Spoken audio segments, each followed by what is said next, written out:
This video is to go along with a blog post about painting my cupboards. I'll link it below. I'm going to talk about how you set things up for a painting area, as well as how to avoid flaws and how to paint. Here's our kitchen when we first started. See how dark it is? Then we went ahead afterwards and we added new lights, new flooring, new swanky countertops, and painted the walls and did the black splash, and it was still dark. So after that, that's when we started getting ready to paint. So here is my island prepared for the actual cupboards.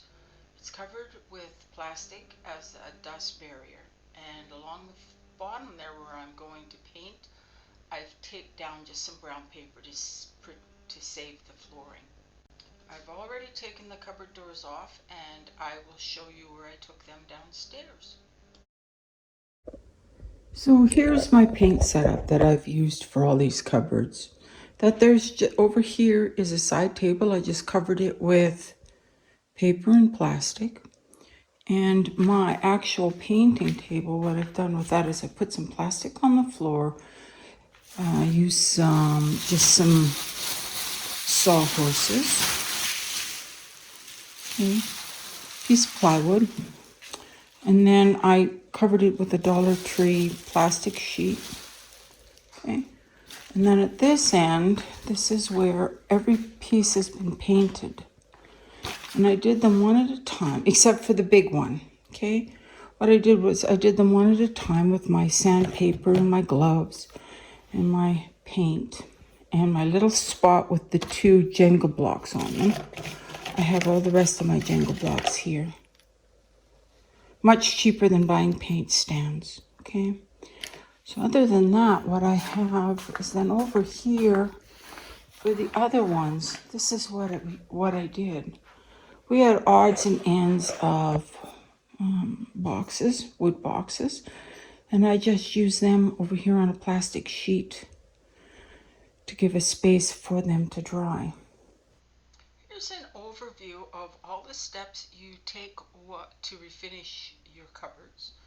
But I'm going to start with a video showing how to reduce the amount of flaws that you get and improve the quality of your paint job first, and then I'll show you the steps afterwards. Painting cabinets is not a project we do because it's a good time. If I wanted that, I'd do crafts. This is definitely work. And I thought I would spend some time talking about flaws. And the easiest way to deal with them is not to get them in the first place, so how I tried to avoid them. And some traps that I had caused some of them, and ways to get rid of them, okay? Now, these things here, you can get paint stands. I bought some to show you. Cannot find them in my craft room. Gee, I wonder why. But I recommend, instead of them, buying these. Comes $1.75 in Canada at Dollar Tree. And those are those Jenga blocks people use for crafts all the time. I like to use them as little stands that I put underneath my paint job. And if you can't find them, I also found these. These were like, I don't know, children's backgammon games, also from the Dollar Tree. And I actually like them better because they're a little bit bigger and a little bit thicker.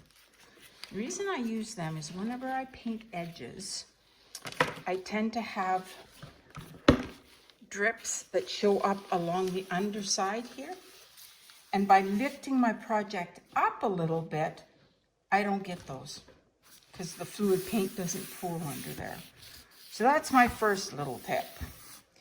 My second little tip was when you're going along the edge here, take your fingers or a sponge brush if you're smarter than me, and just run your finger along the edge here and get any paint off.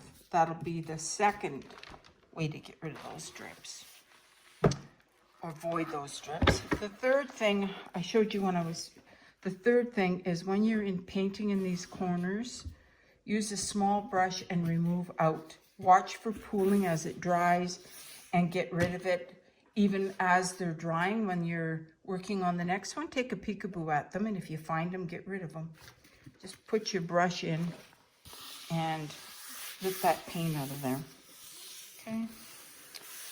The next part is, every time you have a flaw, if I got it on any one of the coats, if I do it on the first coat or the primer coat, it'll show through on the first coat, and if I don't get rid of it, it'll show through on the second coat.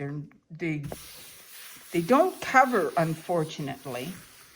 Now, another way, this little piece here has a couple of little flaws to it, and I'm going to show you how I get rid of them, and then we'll just go ahead and put we'll put its final coat on here. Now, I'll lift it up here. If you look there, I think you might be able to see it. There's a little chip of paint or something right there.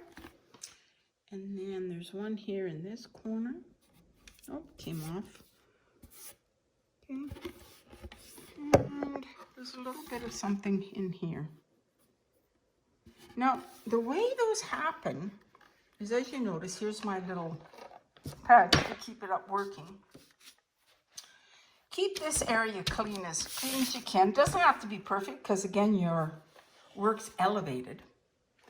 But what I found I was doing is, if you look on some of these, they have paint on them. And what I was finding, the mistake I made was, when I was having them like this, I might paint them like this. Let me show you.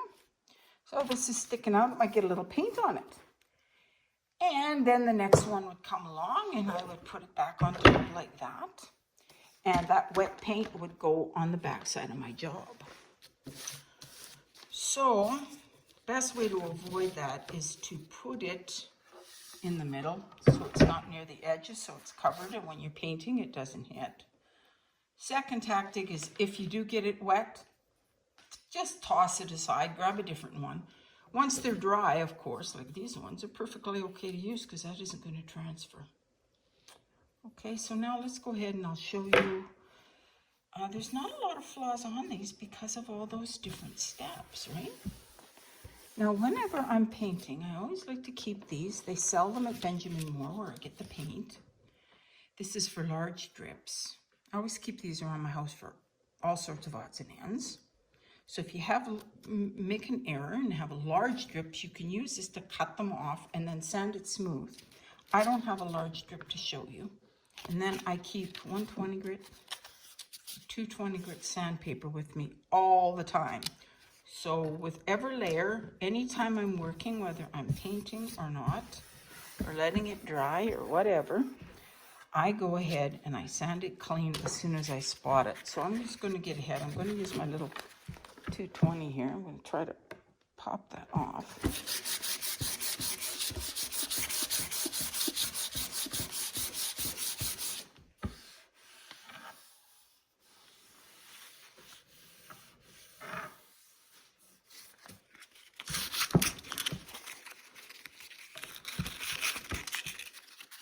And I find that, especially with the small ones, the easiest way to find them is here. I found another one here. This is with my fingers.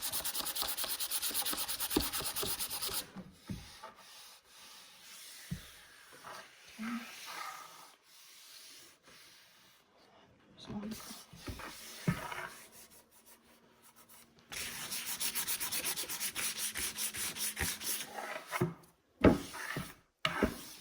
So that is how I get rid of flaws. Okay. So let's start by I'm going to show you two different pieces that we're going to put the second coat on here. So let's put our last coat of paint on. Yay! So this has been 2 coats on the bottom, sanded, good, done to go, finished. Here's the top, it's got 1 coat left. Okay, so the first thing I do is, I do this whenever I'm doing I use this example on all my painting projects. Go up to a wall and put your hand across it, and you will feel a grit in the paint. Okay, And I don't like that. If you go over to a commercially finished piece of furniture and go like that, it's going to feel like glass. It's one of the reasons why you never see me paint with, very seldom. I don't paint furniture with chalk paint, ever. Okay, so what I do to get rid of that is I just take 220 paper and I give it a very light sanding.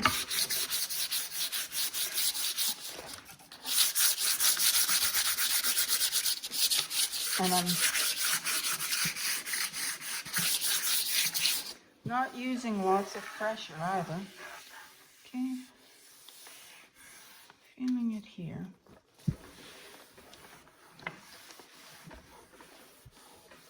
Wipe off the sand, and we are good to go.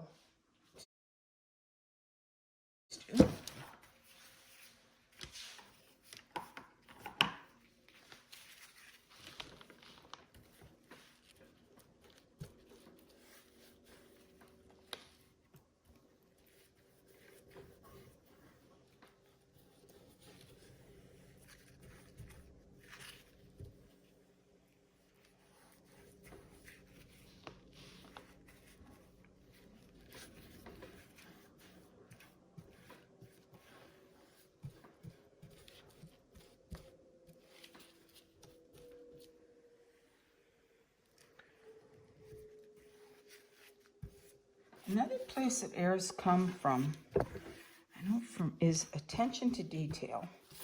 I'm sure that professional painters don't have that naturally because, well, I doubt very much that they would take up that career if they didn't have a good attention for detail.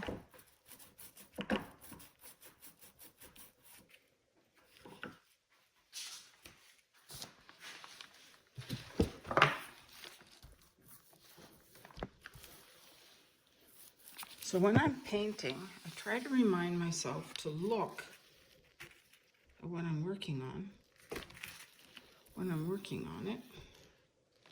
And if there's any little bits along the edge, any little tidbits on the front or the sides, like right here, I just saw one, I get rid of it.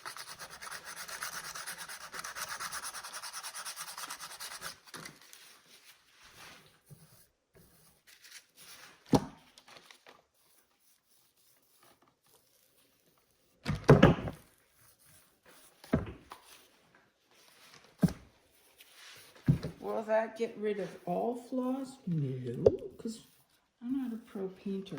But for a DIYer, I have very few. And I do believe that I painted all of this entire project without having a big run. Not even one, which was really rather wonderful because they're a pain in the necks to fix.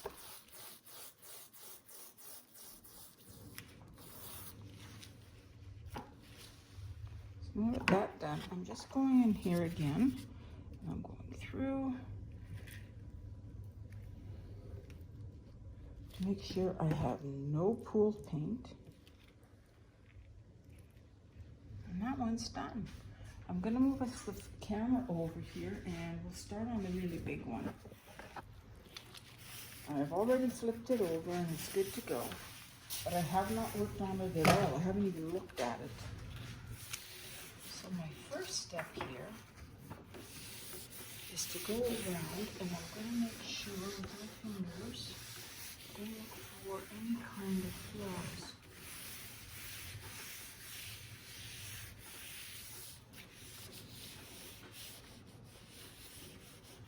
One right here.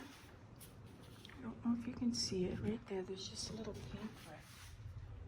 And I bet you it looks to me like that came from a wet Jenga block.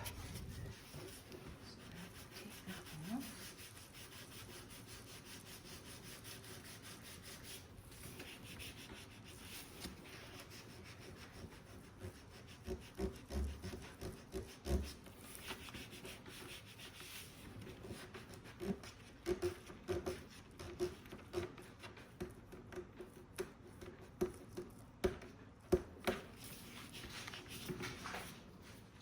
test that I got rid of it. I'm going to give it a little shot of white paint to see if I can see it, and I can't, so she's good to go. I'm going to go over here. Same thing on the other side.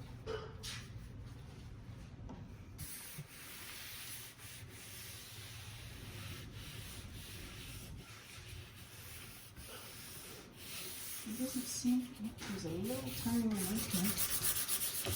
This one I do believe comes from the wood, so I'm not going to worry about it too much.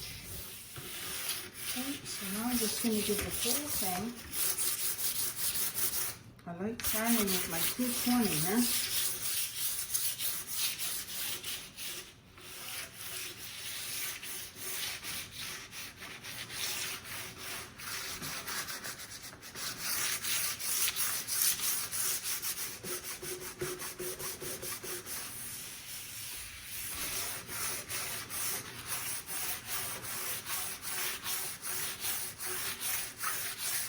You may see little bits of paint come up, and that's fine, because you're giving it another coat. And it doesn't take up enough paint for that to matter. Okay, I'll take the glove off and make sure it's smooth as I want it.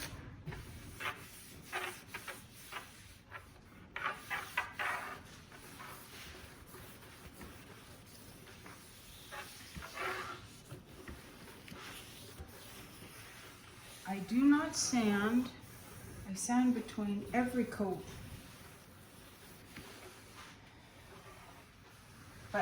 Of paint, but I do not sand between the Zinsser and the paint because I'm chicken. I'm not sure how well it would adhere if I sanded that rough finish off. Cupboard cabinets themselves and not the doors. Follow the exact same steps as this, including the sanding. But instead of needing to worry about the corners in here, look for them on your cabinets and look for the outer edges, corners of your cabinets, because you tend to put two coats on there, like here. Let's see, I'll show you what I mean, like right here. Because you're going around this way when you're painting, and then you go around this way. This corner tends to get two coats. And because of that, it can get built up paint in there. So check those areas as well. I cannot tell you how excited we are to get our family room back and our kitchen back. So with that, I'm just going to get busy and finish my paint job here. You guys can watch along.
Now, this is what they call Benjamin Moore paint.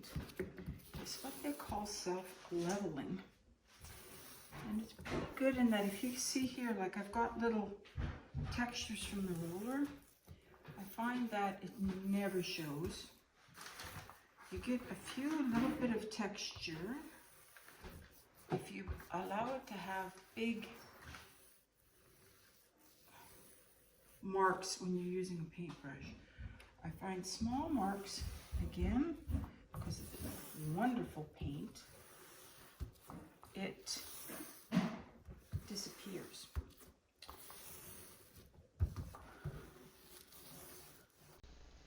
So it's been a year since I finished my cupboards, but I absolutely love how they turned out, and they've lasted very, very well. Worth every minute. Thanks for stopping by.